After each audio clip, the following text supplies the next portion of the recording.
جیسے حالات بدلتے ہیں ویسے ہی مقدر بھی بدلتا ہے، لیکن ہر چیز کے ہونے کو ایک مقرر وقت درکار ہے۔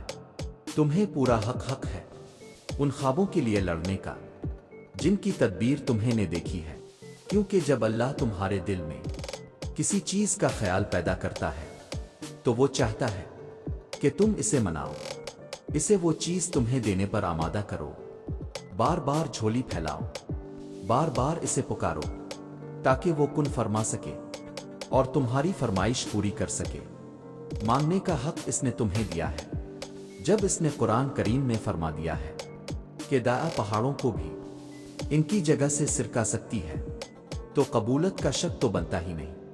اللہ نے مقدر لکھنے کا اختیار تمہیں دیا ہے کہ چاہو تو دعا کا تسلسل بڑھا لو اور چاہو تو مایوس بیٹھ جاؤ۔ مت بھولو کہ تمہارا کام صرف التجا کرنا ہے، تدبیریں تو وہ خود نکالتا ہے۔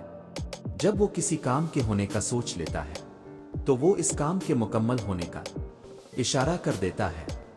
بس پھر جو ممکن ہو اور جو ناممکن ہو سب ہو جاتا ہے، اور ایک دن ان ساری دعاؤں کے تمہیں جواب مل جائیں گے جو تم اللہ سے رات کی اندھیری میں مانگا کرتی تھے۔